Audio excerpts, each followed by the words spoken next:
అందరికీ నమస్కారం. నా పేరు డాక్టర్ శ్రీనివాస్. నేను ఈరోజు ఆంధ్రప్రదేశ్‌లో ఇంగ్లీష్ మాధ్యమం ఎక్కువగా పెరగటానికి గల వివిధ కారణాలను వివరిస్తాను. ఇందులో నా విశ్లేషణంతా గణాంకాల ఆధారంగా ఎటువంటి పక్షపాత ధోరణి లేకుండా చేస్తున్నాను. ఈరోజు నా ప్రెజెంటేషన్ పేలవమైన ఇంగ్లీషు భాషా బోధన మాతృభాషా మాధ్యమానికి గొడ్డలి పెట్టు.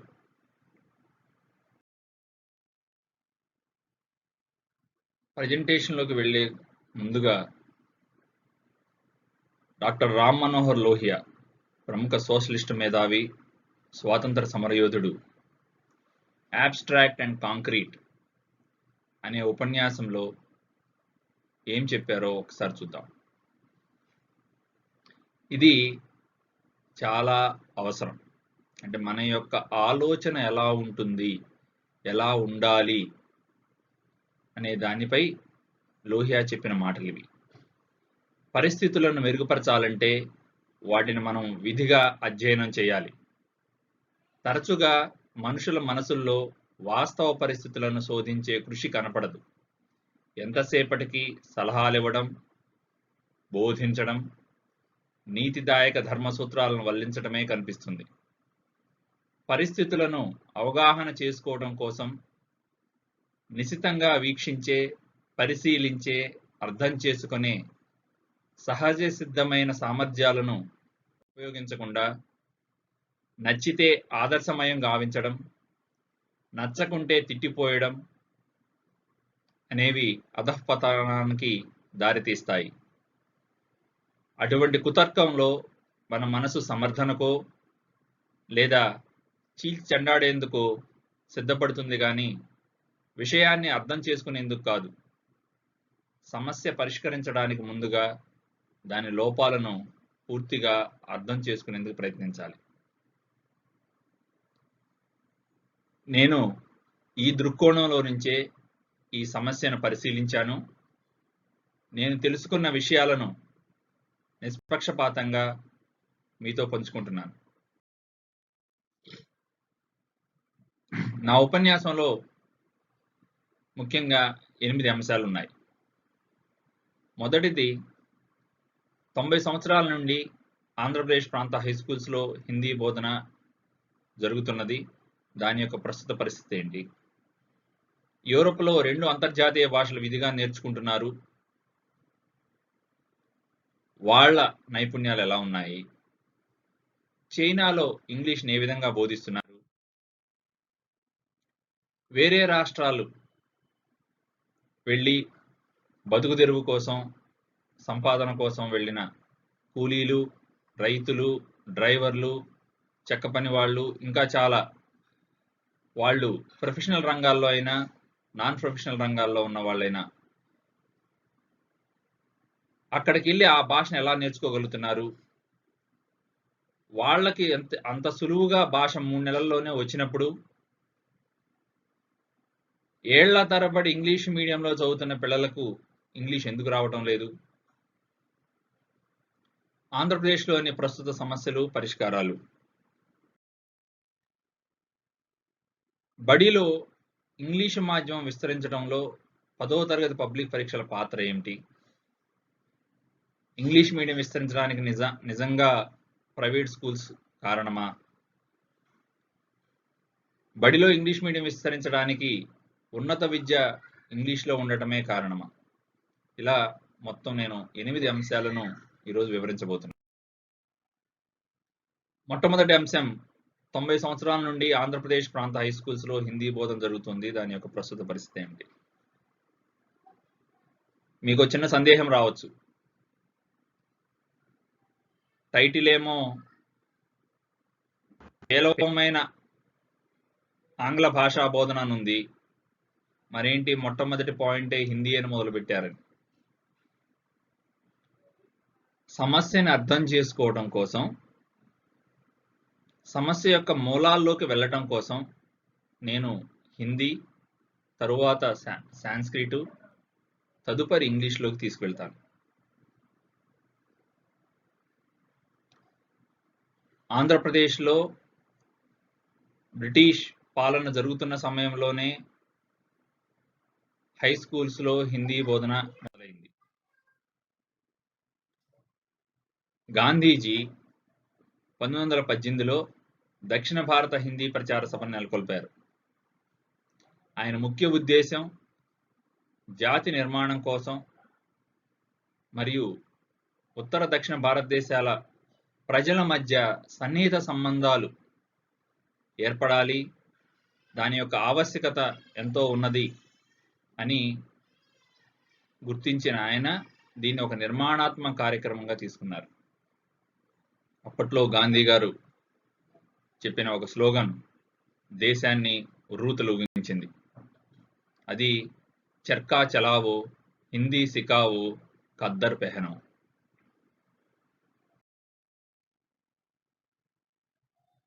తదుపరి ప్రస్తుతం ఉన్న ఆంధ్రప్రదేశ్ ప్రాంతంలో అనగా రాయలసీమ, కోస్తా ప్రాంతాల్లో 1936 సంవత్సరంలో విజయవాడలో దక్షిణ భారత హిందీ ప్రచార సభ యొక్క శాఖ ఏర్పాటైంది. అయితే దానికి 6 సంవత్సరాల ముందు నుండే ఆంధ్రప్రదేశ్లోని వివిధ పాఠశాలల్లో హిందీ భాషను నేర్పడం మొదలుపెట్టారు. అప్పటికి ప్రభుత్వం నుంచి ఎటువంటి ఉత్తర్వులు లేకుండానే స్వచ్ఛందంగా మున్సిపాలిటీలు మరియు జాతీయ పాఠశాలల్లోనూ హిందీని నేర్పడం మొదలుపెట్టారు మన వాళ్ళు. 1938 సంవత్సరంలో 6వ తరగతి నుండి 10వ తరగతి వరకు హిందీని విధిగా నేర్చుకోవాలని నిబంధన తీసుకొచ్చారు. అయితే SSLC పరీక్షల్లో మాత్రం హిందీ ఉండేది కాదు. మొట్టమొదటిసారిగా 1956-57లో SSLC పబ్లిక్ పరీక్షల్లో హిందీని తప్పనిసరి చేశారు. తదుపరి 67-68లోని జాతీయ విద్యా విధానం సూచించినట్టుగా త్రిభాషా సూత్రాన్ని, అంటే త్రిభాషా సూత్రం అంటే మాతృభాష తెలుగు, హిందీ, ఇంగ్లీషు, ఈ మూడు కూడా బడిలో బోధించాలన్న ఉద్దేశంతో త్రిభాషా సూత్రం తీసుకొచ్చారు. అయితే ఇక్కడ మనం గుర్తించాల్సింది ఏంటంటే త్రిభాషా సూత్రం తీసుకురావటానికి 12 సంవత్సరాల ముందే ఆంధ్రప్రదేశ్ రాష్ట్రంలో పబ్లిక్ పరీక్షల్లో కూడా హిందీని తప్పనిసరి చేశారు. తమిళనాడు చరిత్రకి ఆంధ్రప్రదేశ్ చరిత్రకి చాలా వ్యత్యాసం ఉన్నది. మన నాయకులు, మన పూర్వులు అందరూ కూడా మనం భారతదేశంలో భాగమని, భారతదేశంలోని మిగతా ప్రజలతో మనం కలిసిమెలిసి జీవించాలని, వివిధ భాషలను మన పిల్లలు నేర్చుకోవాలని మన పెద్దలు ఆశించారు. అందుకు అనుగుణంగానే జాతీయ విద్యా విధానం చెప్పటానికి 12 సంవత్సరాల ముందే మన వాళ్ళు SSLC పబ్లిక్ పరీక్షల్లో హిందీని తప్పనిసరి చేశారు. ఇప్పుడు SCERT టైం టేబుల్ ప్రకారం ఎన్ని గంటలు మనం హిందీ నేర్చుకుంటున్నామో ఒకసారి పరిశీలిద్దాం. మామూలుగా 6వ తరగతి నుంచి 10వ తరగతి వరకు వారానికి 3 నుండి 5 పీరియడ్లు హిందీ ఉంటుంది. 230 రోజులు 12 దినాల చొప్పున 5 సంవత్సరాలకు గాను లెక్కిస్తే అది 375 గంటల నుండి 625 గంటల్లో హిందీలో బోధన జరుగుతుంది. గడిచిన 30 సంవత్సరాలనే తీసుకుందాం, 90 సంవత్సరాలను కాదు, గడిచిన 30 సంవత్సరాలనే తీసుకుందాం. గడిచిన 30 సంవత్సరాలలో ప్రస్తుత ఆంధ్రప్రదేశ్లో అంటే కోస్తా రాయలసీమ ప్రాంతంలో సుమారు 1.5 కోట్ల మంది 10వ తరగతిలో హిందీ పరీక్ష పాస్ అయ్యారు. ఈ 1.5 కోట్ల మంది 10వ తరగతిలో హిందీ పరీక్ష పాస్ అయిన వాళ్ళల్లో ఉత్తర భారతదేశం వారితోనో లేకపోతే ఉత్తర భారతదేశం వెళ్ళినప్పుడు హిందీలో ఒక 5 నిమిషాలు సంభాషించగలిగిన స్థాయి ఎంతమందికి ఉన్నది? సాధారణ సంభాషణ. జాతిపిత మహాత్మా గాంధీ కోరుకున్నది దక్షిణ భారతదేశ ప్రజలు ఉత్తర భారతదేశ ప్రజలతో సంభాషించే విధంగా, సంభాషించడానికి ఉపకరించే విధంగా హిందీ ఉండాలి. దానికోసం మనం హిందీ ప్రచార సభను నెలకొల్పారు. దాన్నే మన జాతీయ నాయకులు పాఠశాలలో కూడా చెప్పాలని మొదలుపెట్టారు. వాళ్ళు కోరుకున్నది కమ్యూనికేటివ్ లాంగ్వేజ్, సాహిత్యం కోరుకోలేదు. మనం హిందీలో సాహిత్యం రావాలని వాళ్ళేం కోరుకోలేదు. కమ్యూనికేటివ్ లాంగ్వేజ్, వాళ్ళతో మాట్లాడడానికి ఒక 10 నిమిషాలు, ఒక గంటో మన కష్ట నష్టాలు చెప్పుకోవటానికో, అక్కడ జీవితాన్ని గడపటానికో, లేదా వ్యాపార సంబంధాలు నెరపటానికో, ఇంకొక దానికోసము. కమ్యూనికేటివ్ లాంగ్వేజ్ ఎంతమందికి ఉంది? కనీసం కొట్టుకెళ్ళి సబ్బు బిళ్ళ కొనటానికో, లేకపోతే పప్పు కొనటానికో, ఉప్పు కొనటానికో దాని రేట్ ఎంత అని అడిగే స్థాయి ఎంతమందికి ఉంది? ఇంకొకటి సంస్కృతం. సంస్కృతం చదువుతున్న విద్యార్థులు, నేను కూడా సంస్కృతం చదివాను. నేను 8వ తరగతి నుంచి ఇంటర్మీడియట్ వరకు సంస్కృతం చదివాను. కొన్ని పాఠశాలల్లో 5వ తరగతి నుంచే సంస్కృతం ఉంటుంది. తెలుగుతో పాటుగా సంస్కృతం ఉంటుంది. తెలుగు 80 మార్కులకు ఉంటే సంస్కృతం 20 మార్కులకు ఉంటుంది. కొద్దిమంది ఇంటర్మీడియట్ 2 సంవత్సరాల్లో సంస్కృతం చదువుతారు. అంటే మన రాష్ట్రంలో 2 నుంచి 8 సంవత్సరాలు సంస్కృతం చదువుతున్న వారు గడిచిన 30 సంవత్సరాల్లో 1 కోటి నుండి 1,20,00,000 మంది ఉన్నారు. 1 కోటి నుండి 1,20,00,000 మంది సంస్కృతము 2 లేదా అంతకన్నా ఎక్కువ సంవత్సరాలు చదువుకున్న వాళ్ళు. ఈ 1 కోటి మందిలో ఎంతమందికి రేడియోలో వచ్చే సంస్కృత వార్తలు విని అర్థం చేసుకోగలరు? కనీసం సంస్కృతంలో తమ పేరు రాయగలరు, దేవనాగరి లిపిలో తమ పేరు రాయగలరు, తప్పులు లేకుండా ఎంతమంది రాయగలరు? సంస్కృతం ప్రాచీన భాష, ఈ దేశ సంస్కృతిలో మమేకమైన భాష. ఒకప్పుడు జ్ఞానం సంస్కృతంలోనే ఉన్నది. కాబట్టి ఆ భాషని పరిచయం చేసి ఒక స్థాయి వరకు వారికి భారతీయ సంస్కృతి, అందులోని శాస్త్ర సాంకేతికత కానీ, ఆచార వ్యవహారాలు కానీ, సంప్రదాయాలు కానీ, జీవన విధానం గురించి కానీ తెలుసుకోవాలన్న ఉద్దేశంతోనే సంస్కృతాన్ని ప్రవేశపెట్టారు పాఠశాలల్లో. వారి ఉద్దేశం అదే. ఆ ఉద్దేశం ఎంతవేర నెరవేరింది? ఎందుకు నెరవేరట్లేదు?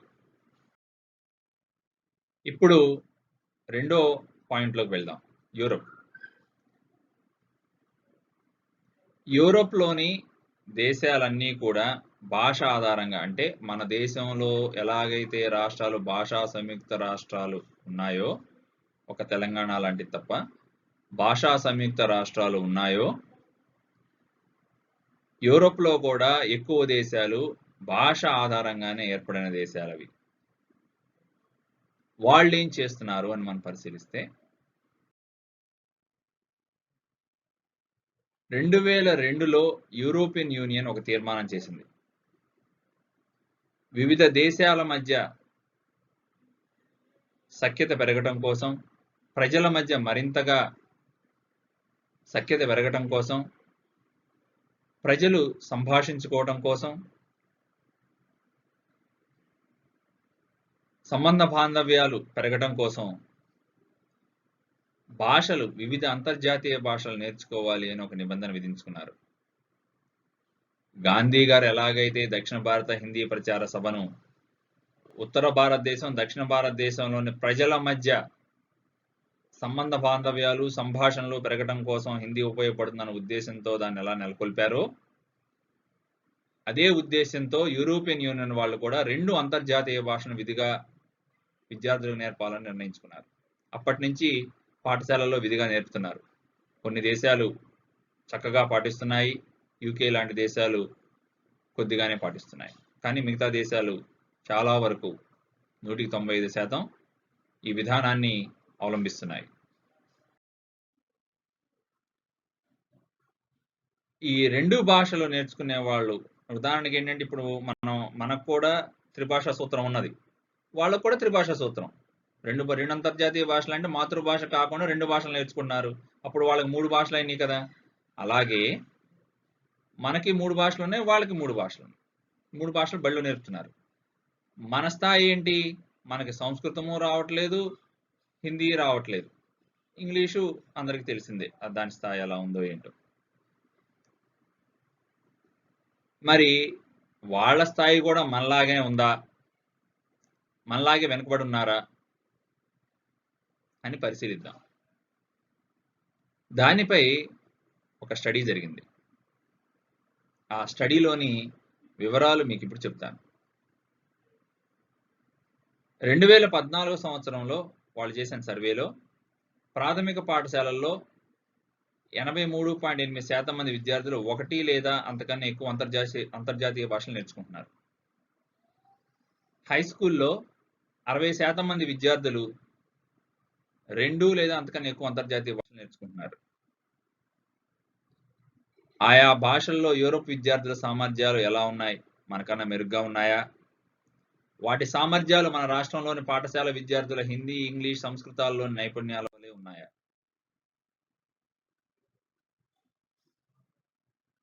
2012, 2017లో కూడా ఇటువంటి సర్వే జరిగింది. 2012లో జరిగిన సర్వేలో లోయర్ సెకండరీ స్కూలు మరియు అప్పర్ సెకండరీ స్కూలు 2వ సంవత్సరంలోని విద్యార్థుల్లో భాషా సామర్థ్యాలపై జరిగిన సర్వేలో 42% మంది సెకండరీ స్కూల్ విద్యార్థులు CEFR B1, B2 లెవెల్లో ఉన్నారు. CEFR అంటే common European framework of reference for languages. అదొక స్టాండర్డ్. మీకు సులభంగా అర్థం అవడం కోసం CEFR B1 అండ్ B2 స్థాయి అంటే ఇంగ్లీష్లో అది CEFR B1 అండ్ B2 స్థాయి అంటే సాఫ్ట్వేర్ ఉద్యోగానికి కావలసిన స్థాయిని. అందులో 4 స్కిల్స్ ఉంటాయి.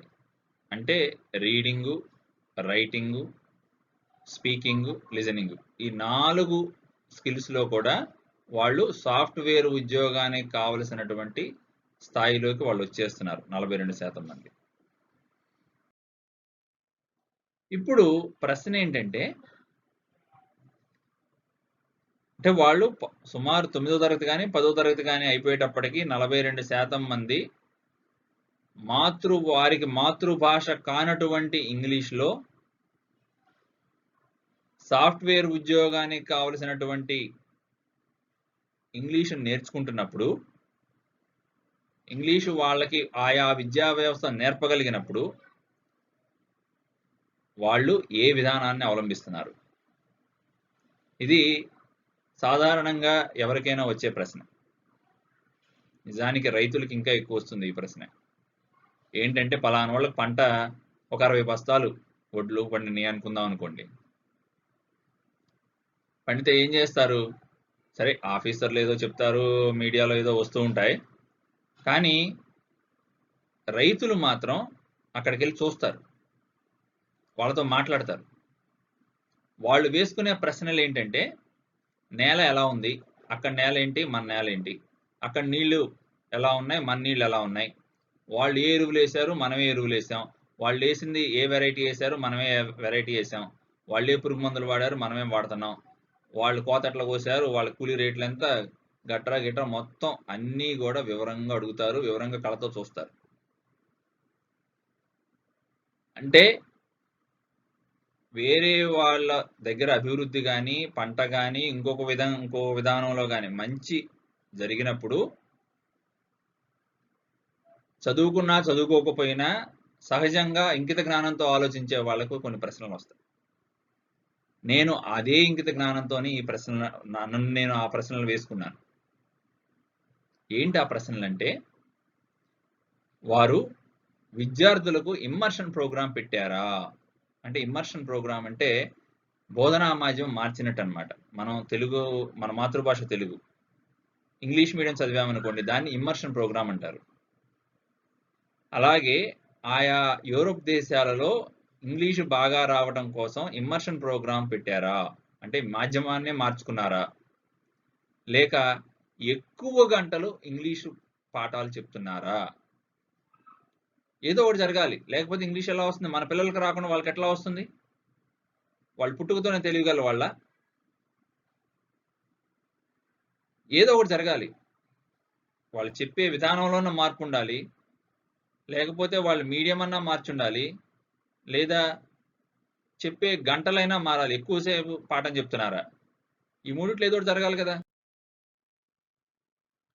ఒకటి యూరోప్‌లోని అన్ని దేశాలలో ఒక్క రోజా లక్సెంబర్గ్ తప్ప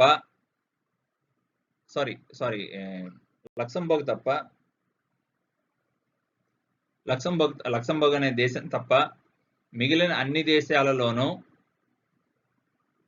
మాతృభాషా మాధ్యమంలోనే పాఠశాల విద్య జరుగుతున్నది. బోధనా సమయం వాళ్ళు సంవత్సరానికి మొదటి అంతర్జాతీయ భాషను 48 నుండి 112 గంటలు మాత్రమే బోధిస్తున్నారు. రెండవ అంతర్జాతీయ భాషను ఒక విద్యా సంవత్సరంలో 6 నుండి 37 గంటలు మాత్రమే బోధిస్తున్నారు.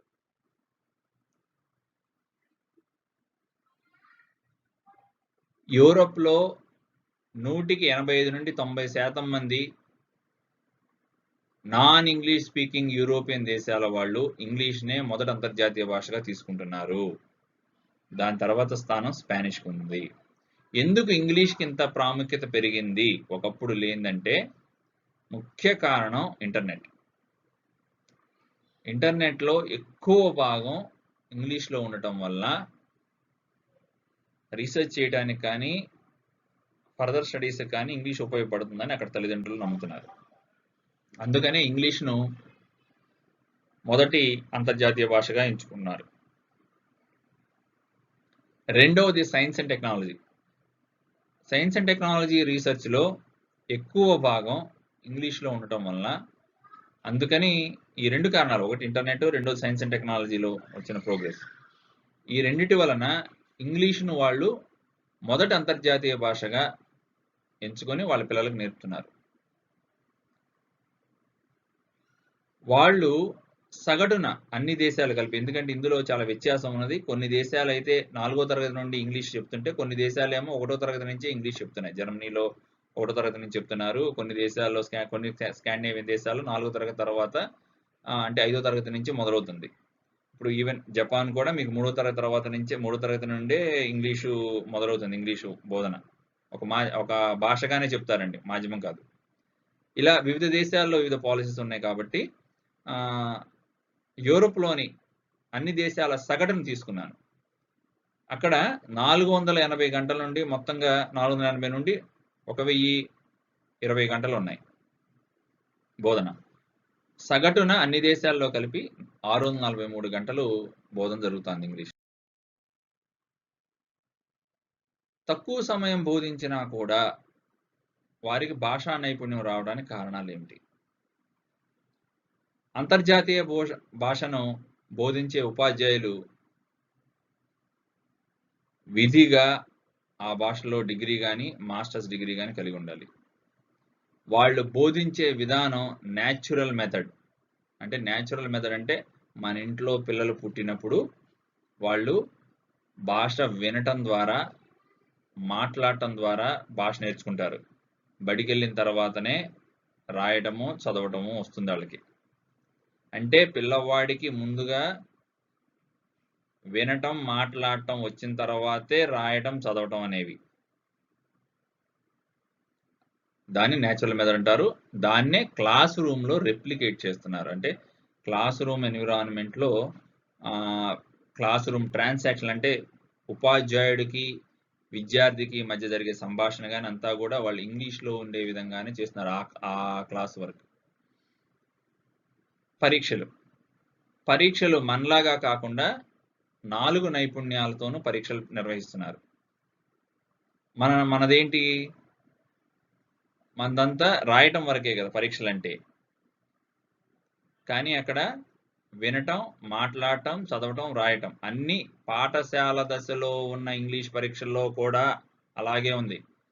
ఇదేదో యూనివర్సిటీకి వెళ్ళేటువంటి ఐఎల్స్ లేకపోతే యుఎస్ వెళ్ళే వాళ్ళకి టోఫెల్ రాయటం అలాంటిది కాదు. స్కూల్స్ లో కూడా అలాంటి పరీక్షలే పెడుతున్నారు వాళ్ళు. Non English speaking European countries లో వారి మొదటి అంతర్జాతీయ భాషగా విద్యార్థులు ఎంచుకుంటున్న ఇంగ్లీషును అందులో పరీక్షలు నిర్వహించేటప్పుడు 4 నైపుణ్యాలను వాళ్ళు పరీక్షిస్తున్నారు. వినటం, మాట్లాడటం, చదవటం, రాయటం అన్ని 4 నైపుణ్యాలను పరీక్షిస్తున్నారు. చైనాలో ఇంగ్లీష్ని ఎలా నేర్పుతున్నారు? ఎందుకు మనం చైనా గురించి తెలుసుకోవాలంటే చైనా మనకి పోటీ ఆర్థిక విషయాల్లోనూ సైనికంగాను మనకి చైనాకు పోటీ. రాబోయే రోజుల్లో ప్రపంచ శక్తిగా ఎదగలిగిన దేశాలలో మనం చైనా. కాబట్టి మనకు చైనా పోటీదారుడు. కాబట్టి వాళ్ళు ఎలా నేర్చుకుంటున్నారో మనం తెలుసుకోవాలి.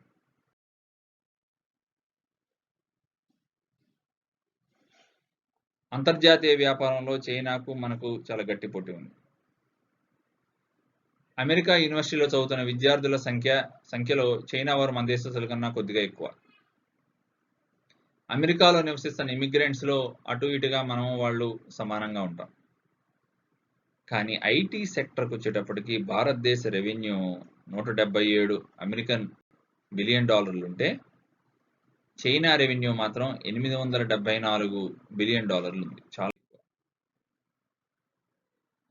ఐటీ సెక్టర్లో రాణించడానికి చైనా వారు వారి పిల్లలకు ఎప్పటి నుంచి ఇంగ్లీష్ నేర్పుతున్నారు? ఎలా నేర్పుతున్నారు? ఇంగ్లీష్ మీడియంను నిర్బంధం చేశారా?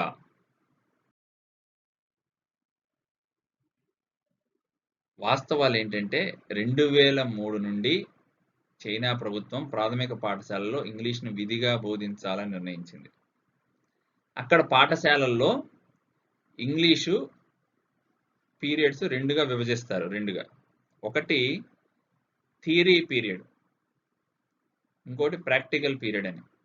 అంటే ఏంటంటే మనం సైన్స్లో థియరీ అను ప్రాక్టికల్ అని చెప్పినట్టుగా వాళ్ళు అక్కడ థియరీ అండ్ ప్రాక్టికల్ పీరియడ్లుగా విభజిస్తారు. వారానికి 3-4 ప్రాక్టికల్ క్లాసులు ఉంటాయి ఇంగ్లీష్ క్లాసులు.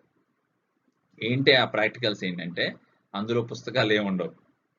ఉపాధ్యాయుడు విద్యార్థులు ఇంగ్లీష్లో సంభాషించుకోవాలి. వాళ్ళు ఆ ఇంగ్లీష్లో సంభాషించుకుంటూ ఆటలాడుకుంటారో, పాటలు పాడుకుంటారో, గెంతుతారో, ఏదైనా చేయనియండి, అది ఇంగ్లీష్లోనే జరగాలి. వాళ్ళు ఏమైనా చేయనివ్వండి, అది ఇంగ్లీష్లోనే జరగాలి. వాళ్ళ మాతృభాష రావడానికి వీల్లేదు, పదాలు రావడానికి వీల్లేదు, మొత్తం ఇంగ్లీష్లోనే జరగాలి. అంటే ఎన్విరాన్మెంట్ క్రియేట్ చేస్తున్నారు వాళ్ళు తరగతి గదిలో. పిల్లలకి వినటం నేర్పుతున్నారు బాగా. కాలేజీలో ఏం చేస్తున్నారు? నిజానికి మన దేశంలో భాషలు నేర్చుకోవటం అనేది ఇంటర్మీడియట్తో ఆపేస్తారు. అసలు ఇంటర్మీడియట్లో కూడా ఎవరు ఏం చెప్పట్లేదు. సాంస్క్రిట్ ఒక రోజు చెప్తున్నారు, ఇంగ్లీష్ ఏమో 2 రోజులు చెప్పేసి మెటీరియల్ ఏదో ఇచ్చేసి అంత కానిస్తున్నారు.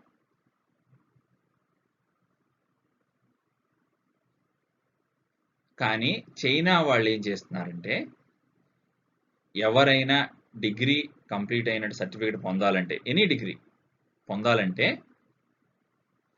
అక్కడ యూకే ఐఎల్టీఎస్ తరహాలో పరీక్ష పెట్టారు, నేషనల్ ఇంగ్లీష్ టెస్ట్ అని.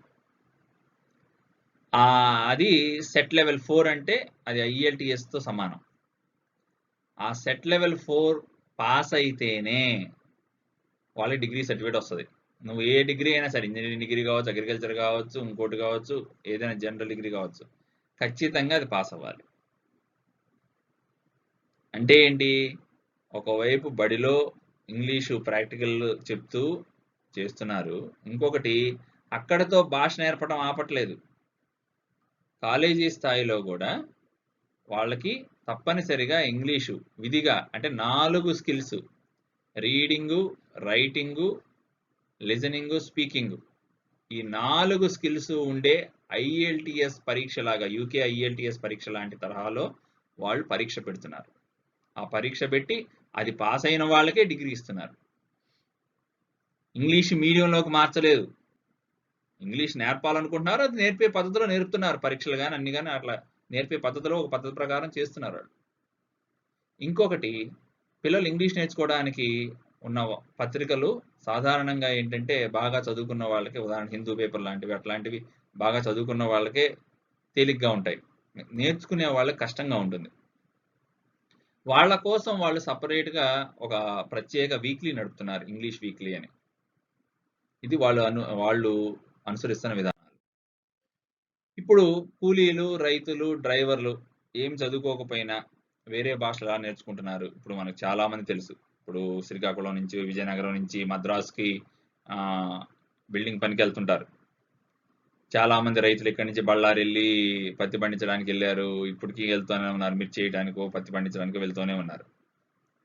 డ్రైవర్లు, కార్పెంటర్లు, అన్ని రకాల ప్రొఫెషన్ వాళ్ళు ఉన్నారు. టెక్నికల్ జాబ్ లో పనిచేస్తున్న వాళ్ళు ఉన్నారు.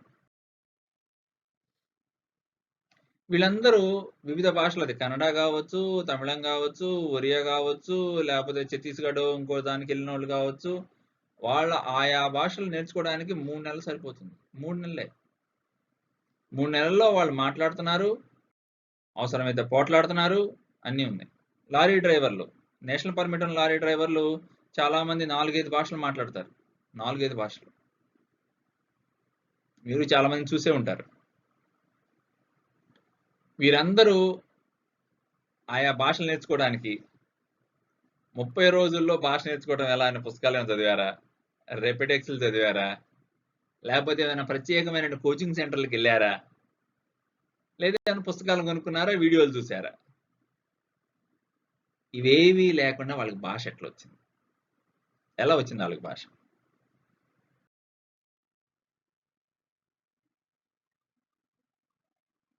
నాకు వచ్చిన ప్రశ్న ఏంటంటే, కూలీలు, రైతులు, డ్రైవర్లు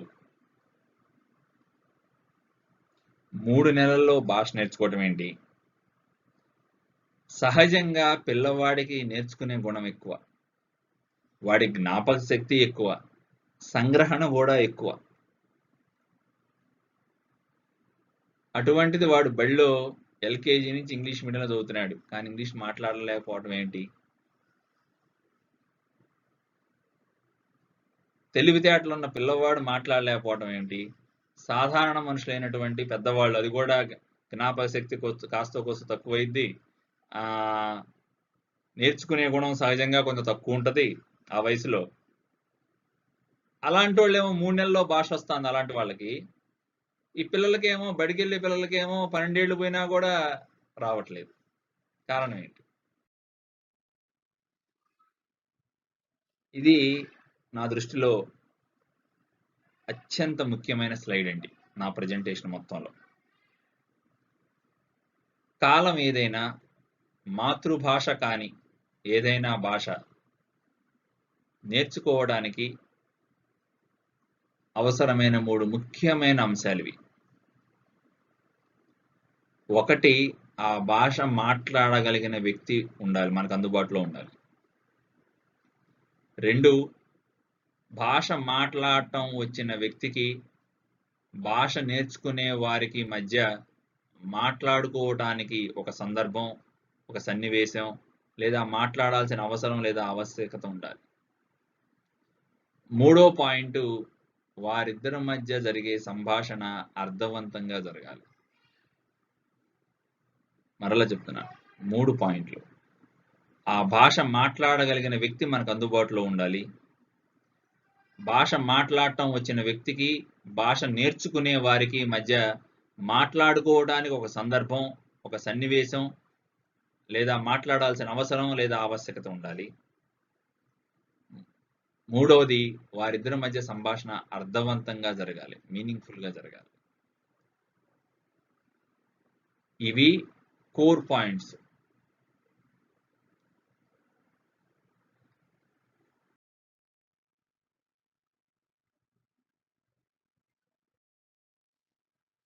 ఈ స్లైడ్ చూడండి. ఆ 3 పాయింట్లు కూలీలకు బడికెళ్తున్న పిల్లలకు అందుబాటులో ఉన్నాయా లేదా చూద్దాం. ఒకటి, నేర్చుకుంటున్న భాష బాగా మాట్లాడగలిగిన వ్యక్తి అందుబాటులో ఉన్నారా అని.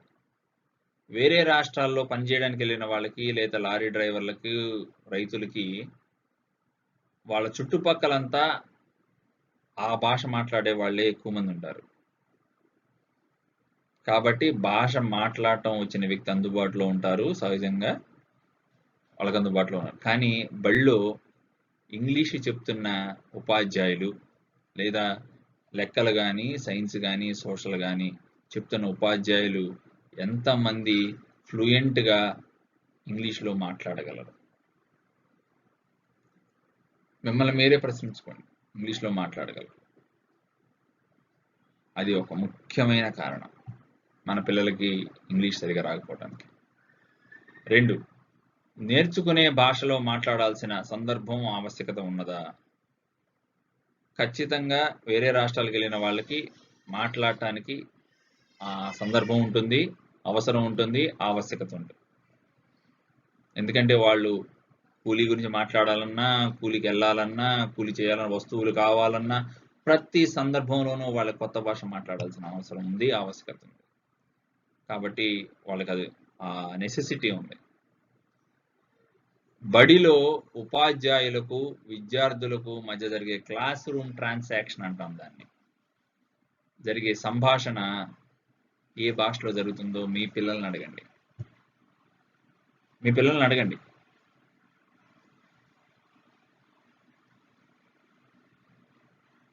సబ్జెక్ట్లోని డౌట్లు వచ్చినప్పుడు వాళ్ళు ఏ భాషలో అడుగుతున్నారో అడగండి. క్లాస్ రూమ్ ట్రాన్సాక్షన్ టీచింగ్ చేసేటప్పుడు ఏ భాషలో జరుగుతుందో వినండి. వాళ్ళు పిల్లల యొక్క అభిప్రాయాలు వినండి. జరుగుతున్న వాస్తవాలు తెలుసుకోండి. 3వది, అర్థవంతమైన సంభాషణ జరుగుతున్నదా? ఆ అర్థవంతమైన సంభాషణ కూలీలు, రైతులు, లారీ డ్రైవర్లకి అర్థవంతమైన సంభాషణ జరుగుతుంది. ఎందుకంటే వాళ్ళకి అవసరం ఉంటుంది, అవసరం ప్రకారం మాట్లాడుతూ ఉంటారు, చర్చ జరుగుతూ ఉంటుంది. కానీ బడికి వెళుతున్న పిల్లల్లో భాష వచ్చిన వాళ్ళకి, ఆ విద్యార్థులకు మధ్య ఎంతసేపు సంభాషణ జరుగుతుంది? అసలు ప్రశ్న ఎంతసేపు జరుగుతుంది అనేది ఒకటి. 2వది, నిజంగా అర్థవంతమైనదైనా అది అనేది 2వ ప్రశ్న. అది మీకు మీరుగా తెలుసుకోండి. ఎందుకంటే మీరు చుట్టుపక్కల జరుగుతున్న వాస్తవాలను గ్రహించినప్పుడే మార్పు యొక్క ఆవశ్యకత తెలుస్తుంది.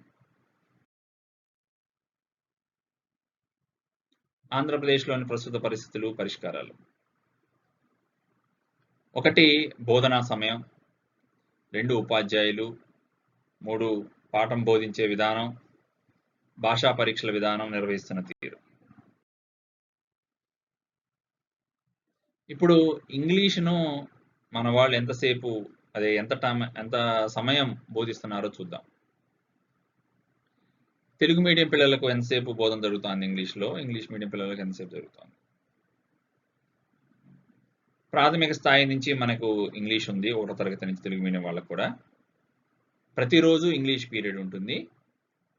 మనం SCERT వాళ్ళు ఇచ్చిన టైం టేబుల్ ప్రకారమే ఇవి లెక్కలు కట్టాను నేను. ఇందులో ఒక అంకె కూడా తేడా ఉండదు. తెలుగు మీడియం చదివే పిల్లలు ప్రాథమిక స్థాయిలో 750 గంటలు వాళ్ళకి ఇంగ్లీష్లో బోధన జరుగుతోంది. అదే హై స్కూల్లో కూడా అదే 750 గంటలు జరుగుతోంది. కావున 1వ తరగతి నుంచి 10వ తరగతి వరకు వాళ్ళకి 1500 గంటలు ఇంగ్లీష్లో పాఠం జరుగుతుంది. అదే ఇంగ్లీష్ మీడియం పిల్లలైతే వాళ్ళకి సైన్సు, లెక్కలు, సోషల్ ఈ 3 కూడా ఇంగ్లీష్లోనే బోధిస్తారు. కాబట్టి ఇంగ్లీష్ సబ్జెక్ట్తో పాటుగా ఈ 3 జరిగే బోధనను కూడా మనం పరిగణలోకి తీసుకోవాలి. అది ఇంగ్లీష్లోని బోధనగానే పరిగణించాలి మనం. కావున ప్రాథమిక పాఠశాలల్లో అది 2500 గంటలు ఉంటే, హై స్కూల్లో 3875 గంటలు జరుగుతుంది. మొత్తంగా ఇంగ్లీష్ మీడియం చదివే వాళ్ళకి 6375 గంటలు ఇంగ్లీష్లో బోధన జరుగుతుంది. తెలుగు మీడియం చదివే వాళ్ళకి 1500 గంటలు బోధన జరుగుతుంది. ఇప్పుడు ఈ టేబుల్ చూడండి. ఆంధ్రప్రదేశ్కి యూరోపియన్ యూనియన్కి పోల్చుతూ వేసిన పట్టిక. ఆంధ్రప్రదేశ్లో తెలుగు లేదా ఇతర మాతృభాషా మాధ్యమాలు అంటే ఉర్దూ కానీ, కన్నడ, ఒరియా, తమిళ్ ఈ స్కూల్స్ అన్నీ కూడా ఉన్నాయి. ఇప్పుడు చిత్తూరు జిల్లాలోను, కర్నూలు జిల్లాలోను, మీకు శ్రీకాకుళం, విజయనగరం వీటిల్లో ఒరియా, తమిళ్, కన్నడ స్కూల్స్ ఉన్నాయి. ఉర్దూ స్కూల్స్ ముస్లిం పాపులేషన్ ఉన్న ప్రాంతాల్లో ఉర్దూ స్కూల్స్ ఉన్నాయి, అది అందరికీ తెలిసిందే. మాతృభాష మాధ్యమంలో ప్రాథమిక, హై స్కూలు విద్య చదువుతున్న విద్యార్థులకు 1500 గంటలు ఇంగ్లీష్లో బోధన జరుగుతోంది. అదే ఇంగ్లీష్ మీడియం చదివే వాళ్ళకైతే 6375 గంటలు బోధన జరుగుతుంది.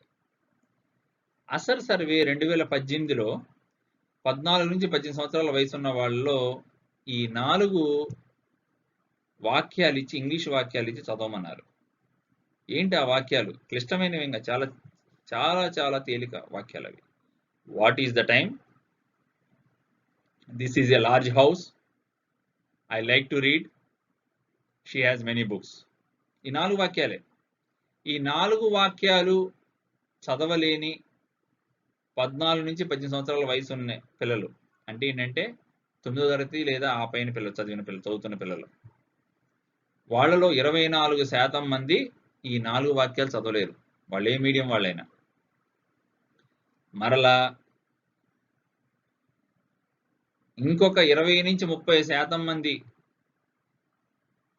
పై వాక్యాలలోని చిన్న చిన్న పదాలకు అర్థాలు కూడా చెప్పలేరు. అంటే సుమారు 50% మంది, 50 నుంచి 55% మందికి చదవలేకపోవడం కానీ, చదివినా కూడా కనీసం చిన్న అర్థం కూడా లేని స్థాయిలో ఉన్నారు వాళ్ళు. ఇంకా మాట్లాడటం ఇంకా అవన్నీ అవుట్ ఆఫ్ క్వశ్చన్. అదే యూరోపియన్ యూనియన్లో మాతృభాషా మాధ్యమే జరుగుతోంది. అందరూ సగటున వాళ్ళకి ఇంగ్లీష్ జరుగుతున్నది 10 సంవత్సరాలు అంటే ప్రాథమిక స్థాయి నుంచి 10వ తరగతి వరకు 643 గంటలు జరుగుతోంది. 9 లేదా 10వ తరగతి అయిపోయేటప్పటికి వాళ్ళ స్థాయి 42% మంది CFR B1 అండ్ B2 లెవెల్లో ఉన్నారు. B1 అంటే సాఫ్ట్వేర్ ఉద్యోగానికి కావలసినటువంటి ఇంగ్లీష్ స్థాయి అది. మన ఇంగ్లీష్ మీడియం పిల్లలు ఎంతసేపు చదువుతున్నారు? 6375 గంటలు. అదే యూరోపియన్ యూనియన్ పిల్లలు 643 గంటలు. వాళ్ళకి ఇంగ్లీష్ మాతృభాష కాదు, మనకి ఇంగ్లీష్ మాతృభాష కాదు. మన పిల్లలు చదువుతున్న దాంట్లో 10వ వంతు సమయం మాత్రమే చదువుతున్నారు వాళ్ళు. 10వ వంతు సమయం చదువుతున్నారు, కానీ వాళ్ళ పిల్లలకి మంచి ఇంగ్లీష్ వస్తుంది మనకన్నా. ఇక్కడ కూడా కొన్ని కుటుంబాల్లో వస్తుంది, కొన్ని స్కూల్స్లోనే వస్తుంది. ఇందులో కుటుంబ నేపథ్యం చాలా ఉంటుంది. ఇంట్లో తల్లిదండ్రులు ఇంగ్లీష్ బాగా వచ్చిన వాళ్ళు, వాళ్ళ పిల్లలు మాట్లాడే తీరు వేరు ఉంటుంది. ఇదంతా కూడా నేను కుటుంబ నేపథ్యము, ఆ పాఠశాల నేపథ్యం అంటే ఇంటర్నేషనల్ స్కూల్స్ అలాంటి స్కూల్స్ కాకుండా స్టేట్ వైడ్ యావరేజ్ తీసుకునే మీతో మాట్లాడుతున్నాను. ఇందులో కొన్ని ఎక్సెప్షన్స్ ఉంటాయి. ఇంట్లో తల్లిదండ్రులు ఇంగ్లీష్ మాట్లాడే వాళ్ళు జిల్లాలో కొన్ని వందల మంది ఉంటారు, అంతే. మా అయితే కుటుంబాలన్నీ కలిపి కూడా 100 ఉండవు మాట్లాడగలిగే వాళ్ళు. ఇంట్లో ఒక అరగంట సేపు ఇంగ్లీష్లో సంభాషించుకునే వాళ్ళ పిల్లల ముందు. అలాంటి పిల్లలకి ఈ భాష ఏముంది, తల్లిదండ్రులు ఏ భాష మాట్లాడినా వస్తుంది వాళ్ళకి. ముస్లిమ్స్ ఇళ్ల పక్కన ఉన్న హిందువులకు ఉర్దూ మాట్లాడటం ఎలా వస్తుందో, ఇంట్లో తల్లిదండ్రులు ఇంగ్లీష్ మాట్లాడుతుంటే పిల్లలకు ఆటోమేటిక్గా బడిలో చెప్పినా చెప్పకపోయినా వాడికి ఇంగ్లీష్ వస్తుంది. మనం ఎక్సెప్షన్స్ని తీసుకోకూడదు. ఒకవేళ నిజంగా అలా తీసుకొని కంపారిజన్ చేయాల్సి వస్తే సోషియో ఎకనామిక్ బ్యాక్గ్రౌండ్ని తీసుకొని మనం అనలైజ్ చేయాలి, అన్బయాస్డ్గా ఉండాలంటే. అందుకని నేను అసర్ రిపోర్ట్ లాంటి నిష్పక్షపాతమైన రిపోర్ట్స్ని, జనరల్ రిపోర్ట్స్ని తీసుకొని మీకు సమస్య యొక్క పూర్వాపరాలు, లోతుపాతులు అర్థమవటం కోసం వివరిస్తున్నాను. గౌతమ్ బుద్ధుడు 2300 సంవత్సరాల క్రితం చెప్పిన మాటలివి. విద్య ఎలా ఉండాలి అనే ప్రశ్నకి గౌతమ్ బుద్ధుడు చెప్పాడు. 1 వ్యక్తిగత అభివృద్ధి, 2 సమాజ అవసరాలు తీరటం. సరే, సమాజ అవసరాలు తీరటం మన ప్రస్తుతం ఉన్న ఇంగ్లీష్ మీడియం విద్య వల్ల సమాజ అవసరాలు తీరుతున్నాయా అనే ప్రశ్న చాలా పరిశీలించి మాట్లాడాల్సిన ప్రశ్న. ఎందుకంటే మనకి నోబెల్ ప్రైజులు తగ్గిపోవడం కానీ, క్రియేటివిటీ లేకపోవడంలో కానీ ఇంగ్లీష్ మీడియం పాత్ర చాలా ఉన్నది. అసలు సైంటిఫిక్ ఇన్నోవేషన్ లేకపోవటము, కరేజ్ టు ఫైట్ లేకపోవటము, ఇవన్నీ కూడా, అంటే నేషనల్ బిల్డింగ్లో మన పార్టిసిపేషన్ కొంత తగ్గటము. ఒకప్పుడు కన్నా పిల్లలు చాలా ఎక్కువ కష్టపడుతున్నారండి బడిలో. ఒకప్పుడు ఎవరు కూడా, నేను చిన్నప్పుడు 13 గంటలు బడిలో ఉండటం అనేది ఎప్పుడూ లేదు. కానీ ఇప్పుడు పిల్లలు చదువుతున్నారు. ఇంగ్లీష్ మీడియం వల్లే వాళ్ళు ఎక్కువసేపు చదవాల్సి వస్తుంది. వాళ్ళ ఎక్స్ట్రా కరిక్యులర్ యాక్టివిటీస్ అన్నీ పోయినాయి. వాళ్ళు సంగీతం నేర్చుకోవడము, లేకపోతే ఆటలు ఆడటము, పుస్తకాలు చదవటము. చాలామంది నావెల్స్ చదివేవాళ్ళు. నేను చిన్నప్పుడు, నా 9వ తరగతిలో నేను మాక్సిమ్ గోర్కీది అమ్మ నవల్ చదివాను, రష్యన్ నావెల్. నేనే కాదు, మా తరగతిలో మా 2 సెక్షన్ల మీద 72 మంది ఉంటే సుమారు 30 మంది పైగా మాక్సిమ్ గోర్కీది 9వ తరగతి కానీ 8వ తరగతిలో కానీ చదివారు.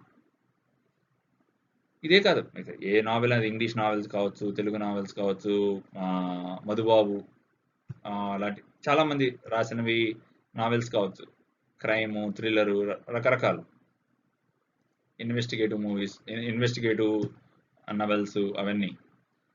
కానీ ఇప్పుడు అవన్నీ తగ్గిపోవడానికి అందరూ గ్రహించింది ఏంటంటే, వాళ్ళు ఎక్కువ టైం స్కూల్లో ఎందుకు స్పెండ్ చేస్తున్నారు, ఎందుకు ఖర్చు పెడుతున్నారంటే వాళ్ళ మాధ్యమం వేరు. వాళ్ళకి ఆ లాంగ్వేజ్ మీద కమాండ్ లేదు. పిల్లలకి కమాండ్ లేదు. మరి సబ్జెక్ట్ చెప్పే విధానంలో కూడా లోపం ఉన్నది.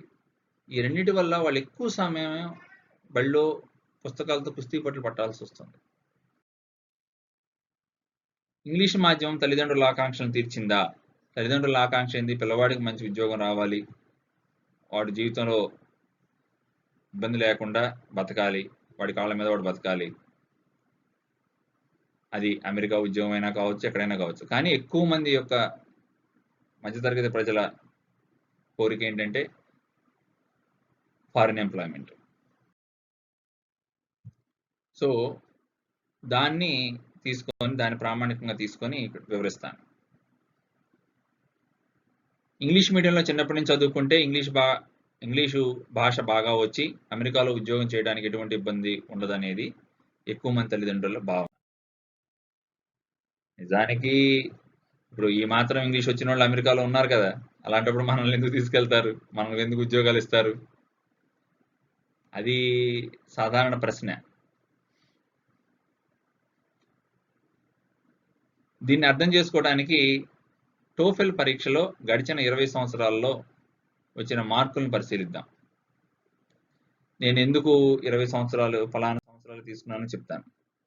2001-2 సంవత్సరాలు తీసుకున్నాను. ఎందుకంటే 2001-2 అంటే వీళ్ళకి 6 సంవత్సరాల ముందు 10వ తరగతి పాస్ అయిన వాళ్ళు. వీళ్ళు అంటే ఇంజనీరింగ్ అయిపోయిన తర్వాత రాశారని మనం భావిస్తే, వీళ్ళు 6 సంవత్సరాల ముందు, అంటే 1994లో 10వ తరగతి పాస్ అయిన వాళ్ళు. అప్పటి స్కోర్ చూడండి, 23, 24, 24, 30కి స్కోరు 23, 24, 24. అప్పట్లో అత్యధికులు తెలుగు మీడియం వాళ్ళు ఉండేవాళ్ళు. అంటే 80-85% మంది తెలుగు మీడియం వాళ్ళు ఉండేవాళ్ళు. తరువాత 18, 19 తీసుకోండి, అత్యధికులు ఇంగ్లీష్ మీడియం వాళ్ళు ఉంటారు. ఇప్పుడు 100% మంది ఇంగ్లీష్ మీడియం పైనే, 90% పైనే ఇంగ్లీష్ మీడియం వాళ్ళు ఉన్నారు. అప్పటి స్కోర్కి ఇప్పటి స్కోర్కి ఏం తేడా లేదు. కానీ తేడా అలా ఎక్కడొచ్చిందో చూడండి. నాడు నేడు. అప్పట్లో అంటే 2000 సంవత్సరం, దానికన్నా ముందు 2000, 2010 వరకు, 2005, 10 వరకు కూడా తెలుగు మీడియంలో 10th క్లాసు, ఇంటర్మీడియట్ చదువుకున్న వాళ్ళు టోఫెల్కి శిక్షణ కోసం 2 నుంచి 4 నెలలు కోచింగ్ తీసుకునేవాళ్ళు. హైదరాబాద్ కానీ, విశాఖపట్నం కానీ, విజయవాడ కానీ, తిరుపతి కానీ అట్లా. లిజనింగ్ స్కిల్, వినటం బాగా నేర్చుకోవడం కోసం ఆడియో క్యాసెట్లు బాగా వినేవాళ్ళు. చిన్న టేప్ రికార్డర్ కొనుక్కొని అందరూ, అప్పుడు ఇయర్ ఫోన్స్ కొనుక్కొని అందరూ తెగ వినేవాళ్ళు. నేడు ఏమైంది అంటే ఎల్కేజీ నుంచి ఇంగ్లీష్ మీడియం చదువుతున్న పిల్లలు ఇంజనీరింగ్ జాయిన్ అవ్వగానే మొదటి సంవత్సరం లేదా రెండో సంవత్సరం నుంచి టోఫెల్ కోచింగ్ జాయిన్ అవుతున్నారు. అది కాలేజ్ వాళ్ళు పెట్టనివ్వండి, బయట జాయిన్ అవ్వండి. ఇదంతా కూడా ఎంసెట్కి ఒకప్పుడు లాంగ్ టర్మ్ కోచింగ్ అని 2-3 లాంగ్ టర్మ్ కోచింగ్లు జరిగాయి. 2-3 సంవత్సరాలు చదివేవాళ్ళు సీట్లు రాక. అప్పుడు తక్కువ సీట్లు ఉండే. అట్లా టోఫెల్కి చదువుతున్నారు వీళ్ళు. మరి వీళ్ళు ఎల్కేజీ నుంచి ఇంగ్లీష్ మీడియం. 20 ఏళ్ల క్రితం ఏమో అందరు తెలుగు మీడియం వాళ్ళు. వాళ్ళకేమో 2 నుంచి 4 నెలల కోచింగ్తో వాళ్ళు స్కోర్ వచ్చింది. అదే స్కోరు. వీళ్ళకేమో మళ్ళీ లాంగ్ టర్మ్ కోచింగ్ లాగా 2-3 ఏళ్ల కోచింగ్. చదివేదేమో ఎల్కేజీ నుంచి ఇంగ్లీష్ మీడియం.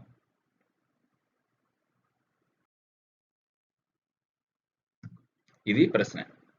గడిచిన 20-30 సంవత్సరాల్లో టోఫెల్ స్కోర్లలో వ్యత్యాసమే లేనప్పుడు పైపెచ్చు 18 సంవత్సరాలు ఇంగ్లీష్ మీడియంలో చదివినా కూడా మరలా ఇంజనీరింగ్ కాలేజీలలో టోఫెల్ కోసం ఏళ్ల తరబడి ప్రత్యేక శిక్షణ ఎందుకు అవసరం అవుతున్నది? మరి ఇంత లాంగ్ టర్మ్ కోచింగ్లు టోఫెల్ ఎగ్జామ్కి అవసరమైనప్పుడు చిన్నప్పటి నుంచి ఇంగ్లీష్ మీడియం చదివించడం వల్ల ఏ విధంగా లాభం జరిగింది? పిల్లవాడికి ఏ విధంగా లాభం జరిగింది? తల్లిదండ్రుల ఆకాంక్షలు ఏ విధంగా నెరవేరాయి? ఇప్పుడు ఆంధ్రప్రదేశ్ విద్యాశాఖ వాళ్ళు చెప్తున్నది ఏంటంటే, మేము ఎందుకు ఇంగ్లీష్ మీడియం నిర్బంధం చేస్తున్నాము అంటే గ్లోబల్ రీచ్, ప్రపంచవ్యాప్తంగా అత్యుత్తమ ఉపాధి అవకాశాలు అందుకోవడం కోసం అని చెప్తున్నారు. కానీ వాస్తవం రియాలిటీ ఏంటంటే, రియాలిటీ అక్కడ నిరుద్యోగం పెరగడం తప్ప ఏమీ ఉండదు. అసలు స్కూల్లో ఏం జరుగుతుంది?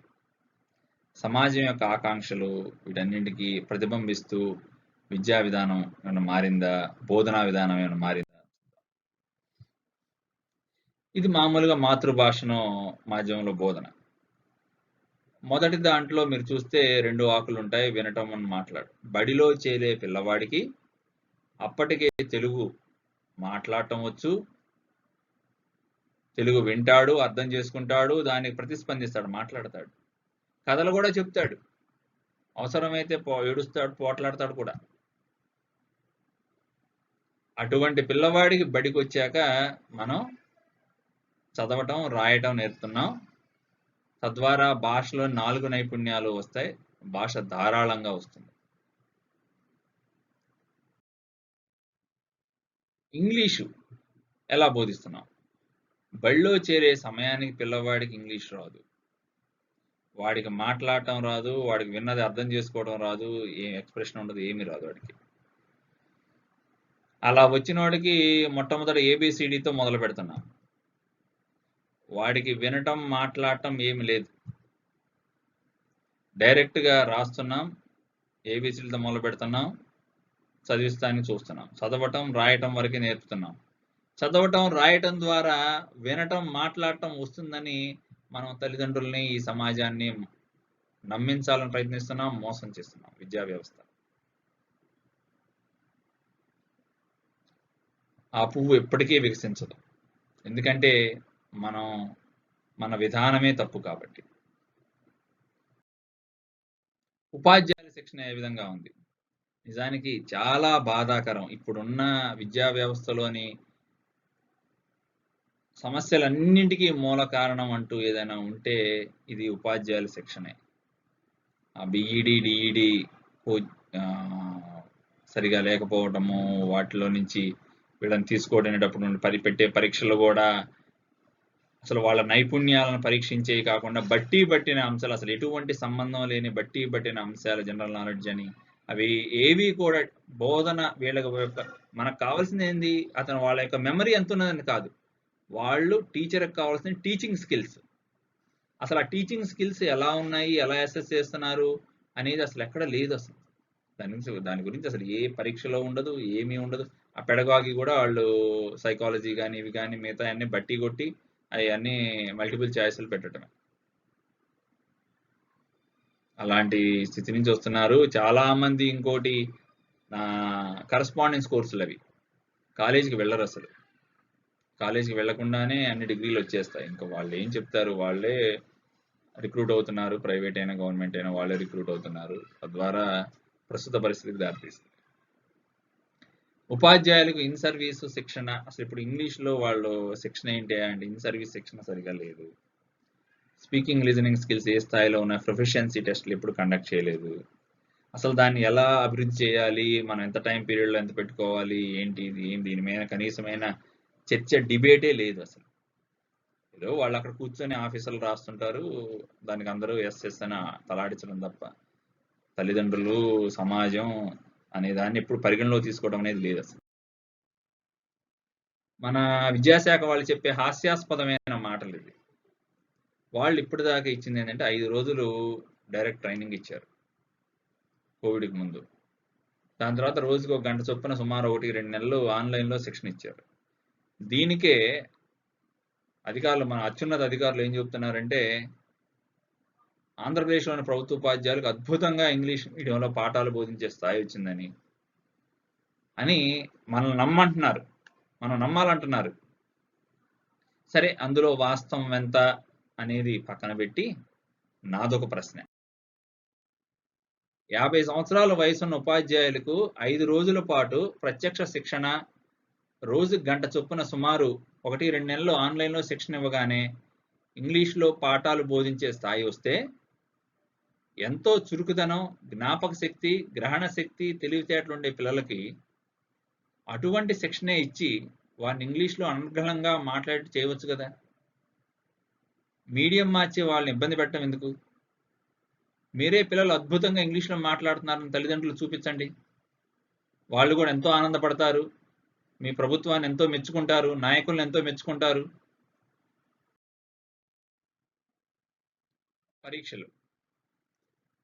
పరీక్షలు ముందుగా ఫార్మేటివ్ అసెస్మెంట్, సమ్మేటివ్ అసెస్మెంట్లో ఈ రెండు నేను రెడ్ బాక్సులు చూడండి. ఇక్కడ ఓవరాల్ అని ఉంటుంది 10% వెయిటేజ్ మార్క్స్, ఇక్కడ లిజనింగ్ అండ్ స్పీకింగ్ కూడా 10% అని ఉంటుంది. ఇక్కడ అంటే ఏంటంటే on paper listening and speaking కూడా మార్క్స్ ఉన్నాయి, ఎస్పెషల్లీ ఫార్మేటివ్, సమ్మేటివ్. ఈ గడిచిన 2 సంవత్సరాలు అంటే 2020, 2021లో కోవిడ్ వల్ల 10వ తరగతి పరీక్షలు జరగలేదు. వాళ్ళు ఏంటంటే ఒక ఫార్ములా ఇవాల్వ్ చేసి ఫార్మేటివ్ అసెస్మెంట్, సమ్మేటివ్ అసెస్మెంట్లో వచ్చిన మార్కుల ఆధారంగా పబ్లిక్ పరీక్ష మార్కులు కేటాయించారు. వాళ్ళు ఇచ్చిన రిజల్ట్స్ అని పరిశీలిస్తే 43.83% మంది A+ అంటే 91 లేదా అంతకన్నా ఎక్కువ మార్కులు వచ్చాయి 2020 మార్చిలో. అదే 21లో 44% మందికి 91 లేదా అంతకన్నా ఎక్కువ మార్కులు వచ్చాయి ఇంగ్లీష్లో. సరే, నేను ఇప్పుడు యూకే వాళ్ళ ఇంగ్లీష్ మార్కులతోనో వాళ్ళ గ్రేడ్లతోనో కంపారిజన్ చేయదలుచుకోవట్లేదు, ఇంకొక సందర్భంలో దాన్ని చెప్తాను. నా ప్రశ్న ఏంటంటే ఈ A+ వచ్చిందని ఇంత 40 అంటే అటు ఇటుగా సగం మందికి వచ్చినట్టు. వీళ్ళందరికీ ఇంగ్లీష్లో మాట్లాడటం వచ్చేసిందా?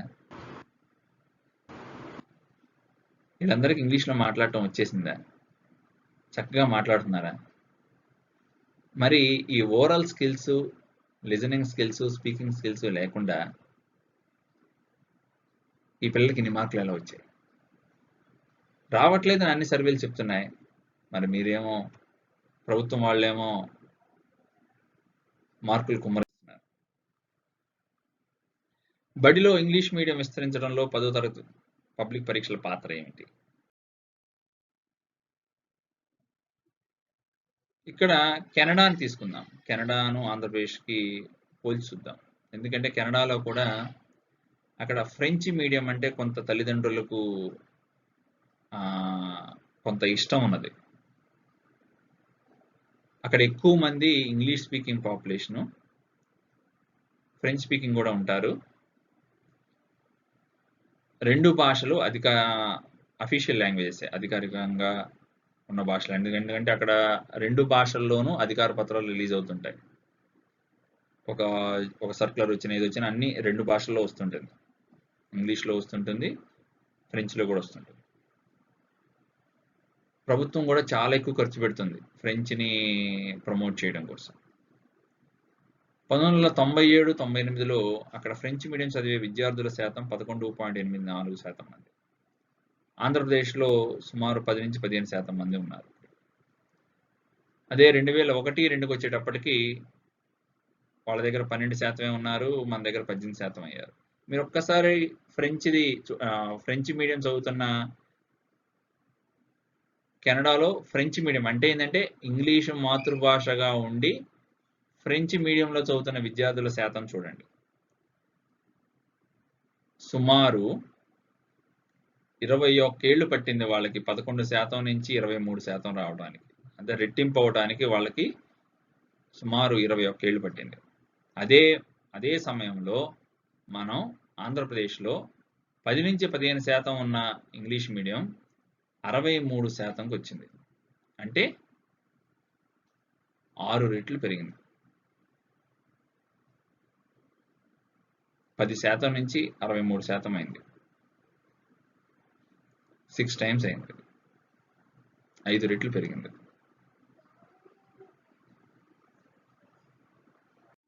ఇది ఎలా సాధ్యం? కెనడాలో టీచర్లు ఫ్రెంచ్ మీడియంలో బోధించిన దానికన్నా ఆంధ్రప్రదేశ్లో టీచర్లు ఇంగ్లీష్ మీడియంలో అద్భుతంగా పాఠాలు బోధిస్తున్నారా? మన విద్యార్థులు కెనడా విద్యార్థుల కన్నా బాగా తెలివిగా, అత్యంత సులువుగా ఆ పాఠాలను తలకెక్కించుకున్నారా? పరిశోధనలో ఏంటంటే మాతృభాషలో అయితే పిల్లలు భావం అర్థం చేసుకొని ఎటువంటి ఒత్తిడి లేకుండా చక్కగా నేర్చుకుంటారు, మంచి లెర్నింగ్ అవుట్కమ్స్ వస్తాయని. మన అభిప్రాయం ఏంటి?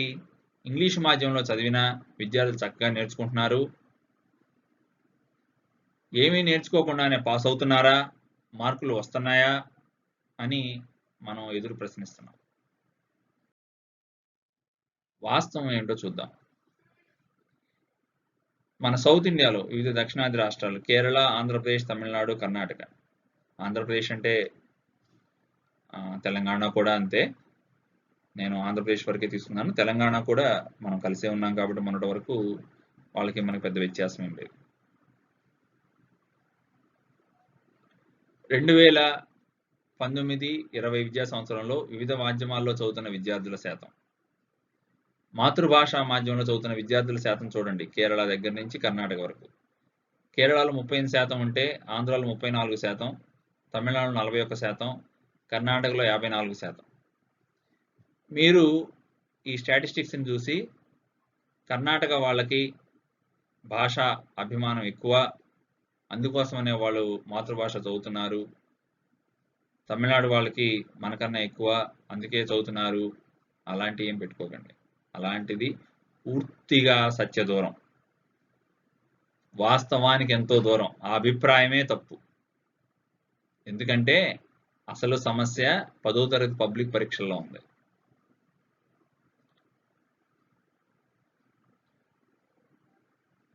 మీకు 2017 డేటా కనుక తీసుకుంటే ఆంధ్రప్రదేశ్లో ఇంగ్లీష్ మీడియం చదివే వాళ్ళ శాతం తమిళనాడు కన్నా తక్కువ.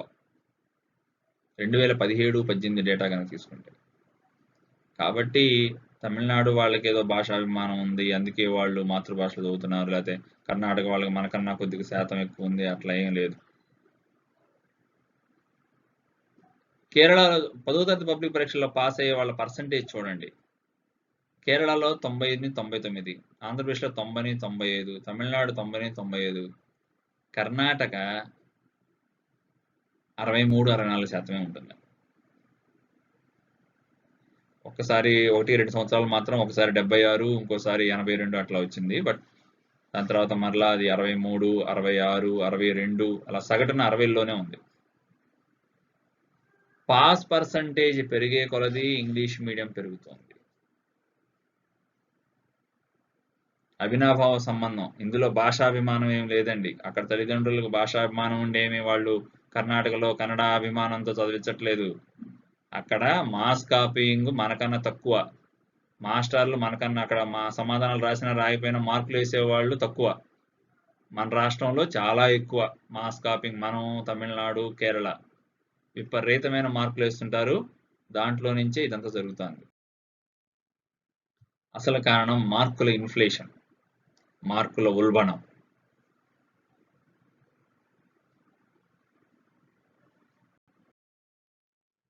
బడిలో ఇంగ్లీష్ మీడియం విస్తరించడానికి ప్రైవేట్ స్కూల్స్ కారణమా? చాలా మంది కొద్దిమంది మీద పత్రికల్లోనూ అన్నింటిలోనూ వ్యాసాలు రాస్తుంటారు. ఇంగ్లీష్ మీడియం విస్తరించడానికి ప్రైవేట్ స్కూల్సే కారణం అన్నట్లుగా.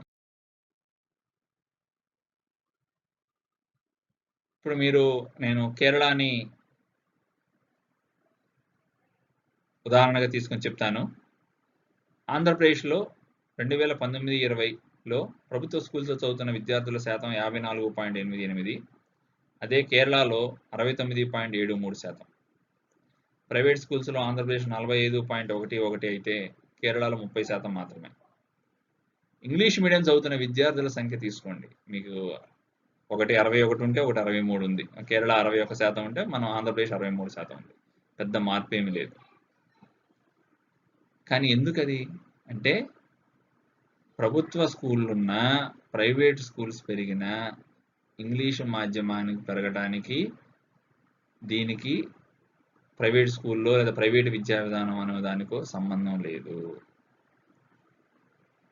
మీ అందరికి కూడా తెలుసు 2010 ముందు వరకు కూడా చాలా ప్రైవేట్ స్కూల్స్లో తెలుగు మీడియం సెక్షన్లు ఉన్నాయి, ప్రైవేట్ ఇంగ్లీష్ మీడియం సెక్షన్లు కూడా ఉన్నాయి. ఈ మాస్ కాపింగ్ పెరిగి 100% పాస్ పర్సంటేజ్లు, మార్కులు కూడా మన నాగార్జున సాగర్ గేట్లు తెరిస్తే నీళ్లు వచ్చినట్టుగా గ్రేడ్లు, మార్కులు విపరీతంగా వేస్తున్నారు. దాంతో తల్లిదండ్రులు వీళ్ళకి ఇంగ్లీష్లో కూడా అర్థమవుతుంది, ఇంగ్లీష్లో కూడా బాగా భావం తెలుస్తుంది, అర్థం చేసుకున్నారన్న ఉద్దేశంతో అందరూ ఇంగ్లీష్ మీడియం చేరుస్తున్నారు.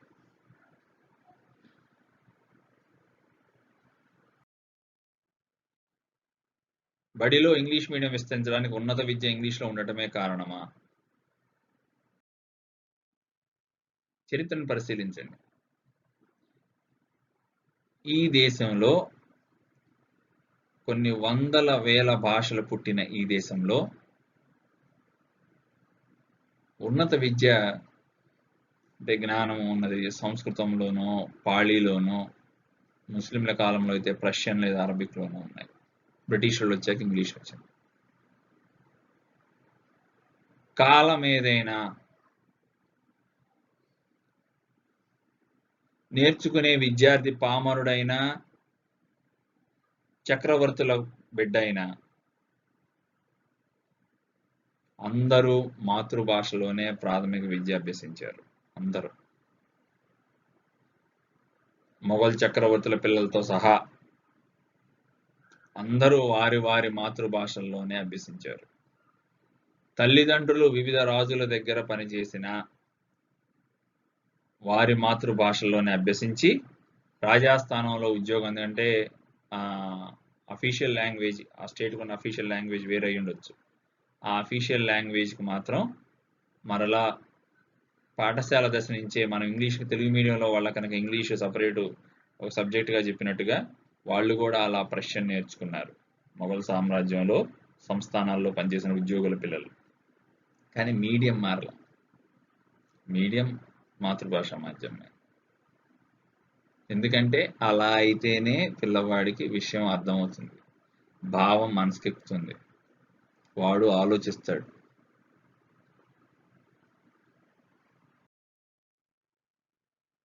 ఇప్పుడు పరిష్కారాలు ఏంటి?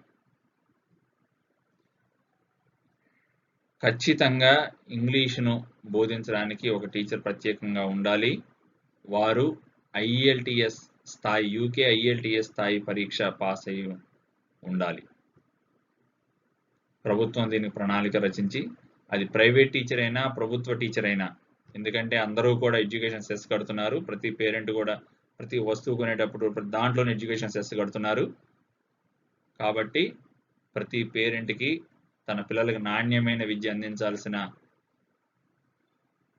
బాధ్యత తల్లిదండ్రులు ఎంత ఉందో, పన్నులు కడుతున్న వాళ్ళు పన్నులు కట్టిన దాని మీద రాజ్యం చేస్తున్న ప్రభుత్వాలకు కూడా అంతకన్నా ఎక్కువ ఉంది.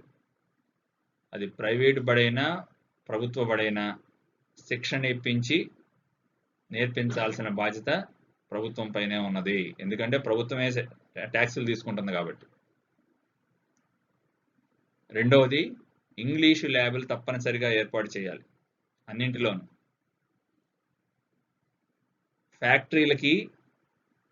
ఫ్యాక్టరీలు అనేవి ప్రైవేట్ వ్యక్తులు నడిపేవే. వాటికి సబ్సిడీలు ఇస్తున్నారు. సబ్సిడీలు ఇస్తున్నప్పుడు మనం ఎడ్యుకేషన్ సెస్ కడుతున్నాం.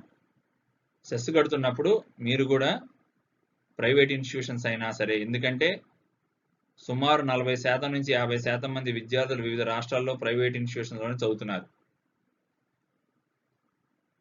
వాళ్ళు కూడా ఈ దేశంలోని పిల్లలే. వాళ్ళేమి పక్క దేశాల్లో వాళ్ళేం కాదు. బంగ్లాదేశ్లో, పాకిస్తాన్లో, శ్రీలంకలో కాదు. వాళ్ళకు కూడా నాణ్యమైన విద్య అందాలి. వాళ్ళు ఏ బడికి వెళ్తారనేది వాళ్ళు ఆ బడిపై నమ్మకం ఉంటే వెళ్తారు. కానీ పన్నులు కట్టించుకుంటున్న ప్రభుత్వం మాత్రం శిక్షణ అందించడంలోనూ, ఇంగ్లీష్ ల్యాబులు లాంటివి ఏర్పాటు చేయడంలోనూ ప్రభుత్వ, ప్రైవేటు అనే వ్యత్యాసం చూపించకుండా అందరికీ నాణ్యమైనదిగా అందేటట్టుగా చేయాల్సిన బాధ్యత ఉంది. ఎందుకంటే ప్రజల నుంచి ఎడ్యుకేషన్ సెస్ తీసుకుంటుంది, పన్నులు కట్టించుకుంటుంది ప్రభుత్వం. కాబట్టి దానికి బాధ్యత ఉంది, చేయాల్సిందే. మూడోది, భాషా పరీక్షలు. అన్నింటిలోనూ 4 నైపుణ్యాలకి సమాన ప్రాధాన్యతనివ్వాలి. లిజనింగు, స్పీకింగు, రీడింగు, రైటింగు. ముఖ్యంగా వినటం, మాట్లాడటం, అంటే ఇంగ్లీషు మాట్లాడటం, ఇంగ్లీషులో మాట్లాడింది విని అర్థం చేసుకొని రాయటం కానీ, దాన్ని రాయటం కానీ లేదా తిరిగి చెప్పడానికి కానీ, ఈ 2 విధానాల్లో జరగాల్సిన పరీక్షలు మాత్రం కంప్యూటర్ బేస్డ్గానే జరగాలి, కంప్యూటర్లోనే జరగాలి. ఎందుకంటే ఈ టీచర్లు అయితే మళ్ళీ మార్కులు కుమ్మరిస్తారు. ఇప్పుడు కుమ్మరించినట్టుగానే అప్పుడు కూడా కుమ్మరిస్తారు. దానివల్ల తల్లిదండ్రులను మోసం చేయడం, సమాజాన్ని మోసం చేయడం తప్ప వేరే ఏ విధమైన ప్రయోజనం ఉండదు. కాబట్టి కంప్యూటర్ ఆధారితంగానే టెస్టులు జరగాలి. ఈ 3 నిజమైన పరిష్కారాలు. ఇవి నా రిఫరెన్సెస్. నేషనల్ కరిక్యులం ఫ్రేమ్వర్క్ 2005లో చెప్పింది ఏంటంటే, ప్రతి బిడ్డకు రాజ్యాంగబద్ధంగా హామీ ఇవ్వబడిన 8 సంవత్సరాల ప్రాథమిక విద్యలో 4 సంవత్సరాల వ్యవధిలో వారికి ప్రాథమిక ఆంగ్ల భాషా బోధన ప్రావీణ్యాన్ని సాధించడం సాధ్యమవుతుంది. అంటే 4వ తరగతి నుంచి కూడా ఇంగ్లీష్ చెప్పినా, 8వ తరగతి కల్లా కూడా చక్కగా, అంటే 5వ తరగతి నుంచి చెప్పినా కూడా చక్కగా ఇంగ్లీషు నేర్పించే విధానంలో నేర్పాల్సినట్టుగా మనం నేర్పితే ఆ పిల్లలకి చక్కటి ప్రావీణ్యం వస్తుంది. దానికి మదర్ టంగ్ బేస్డ్ మల్టీలింగ్వల్ ఎడ్యుకేషనే బేసిస్. జాతి నిర్మాణం తరగతి గదిలో జరుగుతుంది. నిజానికి జాతి వినాశనం కూడా అక్కడే మొదలవుతుంది. ఇంగ్లీష్ మీడియం అనే సమస్య పుట్టింది బడిలో. ఆ సమస్యకు మూల కారణం బడిలోని లోపాలు, ఇంగ్లీషు బోధించే విధానంలో లోపాలు, పరీక్షలు జరిపే విధానంలో లోపాలు. కాబట్టి పరిష్కారం కూడా ఆ బడిలోనే ఉంది. ఇంగ్లీషు బోధించే విధానం మారాలి, చెప్పే మాస్టర్ యొక్క నైపుణ్యాలు మారాలి, పెంపొందించాలి, పరీక్షలు జరిపే విధానం మార్చాలి, మార్కులు వేసే విధానం కూడా మారాలి. తద్వారా అప్పుడే పిల్లలకి చక్కటి ఇంగ్లీష్ వస్తుంది. చక్కటి ఇంగ్లీష్ వస్తే అప్పుడు తల్లిదండ్రులు కూడా మిగతా సబ్జెక్టులు ఎలా అయితే చక్కగా వస్తాయో, మాతృభాష మాధ్యమంలో సైన్స్ చెప్తే ఎలా బాగా ఆకలింపు చేసుకుంటారు అనే దాని గురించి ఆలోచించడం మొదలవుతుంది. దీని పరిష్కారం బడిలోనే ఉన్నది. కొద్దిమంది బయట మాట్లాడుతున్నట్టుగా తెలుగు మీడియం చదువుకున్న వాళ్ళకి రిజర్వేషన్ ఇవ్వటమో, లేకపోతే ప్రభుత్వ స్కూల్లో చదువుకున్న వాళ్ళకి రిజర్వేషన్ ఇవ్వటమో అలాంటి వాటిలో కాదు. దానివల్ల సమస్య ఇంకా జటిలమవుతుందే కానీ సమస్య ఎప్పుడూ పరిష్కారం కాదు. సమస్యకు మూల కారణం బడిలో పాఠం చెప్పే విధానంలోని లోపం, పరీక్షలు పెట్టే విధానంలోని లోపం, పరీక్షల్లో మార్కులు వేసే విధానంలోని లోపం, పాఠం చెప్పే ఉపాధ్యాయుల్లో నైపుణ్యాల లోపం. ఈ లోపాలను సరిదిద్దకుండా రిజర్వేషన్లు, తెలుగు మీడియంలో చదువుకునే రిజర్వేషన్లు, ప్రభుత్వ బడిలో చదివితే రిజర్వేషన్లు, లేకపోతే ఇంకా ఇట్లాంటి రకరకాల, లేకపోతే ఉద్యోగాల రిజర్వేషన్లు, ఉన్నత విద్యల రిజర్వేషన్లు అనేటువంటి షార్ట్ కట్స్ ద్వారా సమస్య పరిష్కారం కాదు. కాకపోగా మరింత జటిలమవుతుంది. కొత్త కొత్త సమస్యలు వస్తాయి. సమస్య యొక్క మూలాలను మనం తెలుసుకున్నాం కాబట్టి ఆ సమస్య యొక్క మూలాలను పరిష్కరించాలి. ధన్యవాదాలు.